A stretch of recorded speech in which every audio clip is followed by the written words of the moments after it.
Saudara terkasih, berjumpa kembali dengan satu ayat sehari. Ayat hari ini diambil dari Injil Matius bab 8 ayat 4. Lalu Yesus berkata kepadanya, "Ingatlah, jangan engkau memberitahukan hal ini kepada siapapun. Tetapi pergilah, perlihatkanlah dirimu kepada imam dan persembahkanlah persembahan yang diperintahkan Musa sebagai bukti bagi mereka." Saudara terkasih, di kalangan orang Kristen, pengikut Kristus, ada dua jenis sikap yang muncul ketika berhadapan dengan mukjizat yang dilakukan oleh Yesus.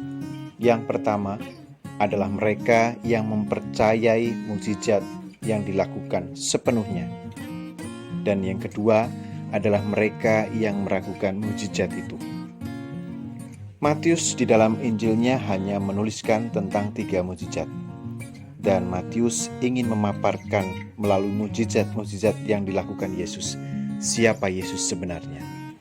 Matius mau menunjukkan bahwa Yesus adalah orang yang langsung melakukan tindakan kepada mereka yang membutuhkan bantuannya. Mukjizat yang pertama yang ia lakukan adalah menyembuhkan orang kusta.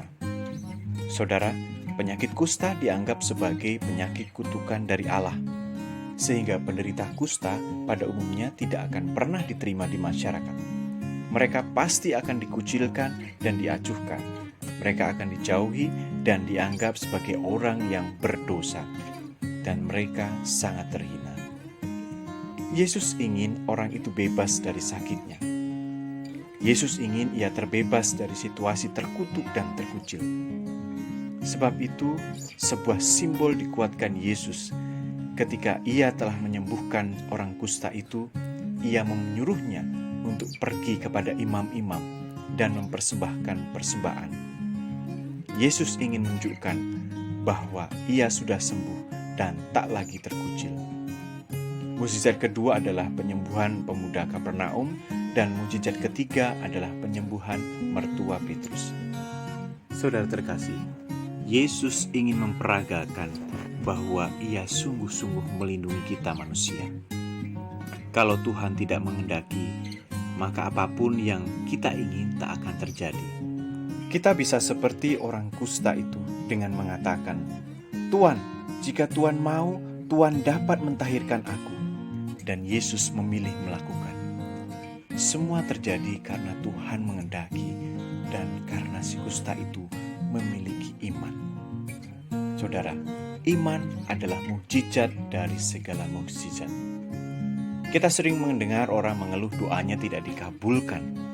Banyak orang yang mempertanyakan kuasa, kebaikan, dan kemahakuasaan Allah. Tapi Yesus dapat melakukan segala sesuatu. Ia penuh kuasa. Sekalipun segalanya dapat dilakukan, tapi yang terjadi adalah apa yang dikehendakinya. Saudara terkasih, marilah kita memohon dan menyerahkan semua permohonan kita, karena semua bergantung pada kerelaan dan kehendak Yesus.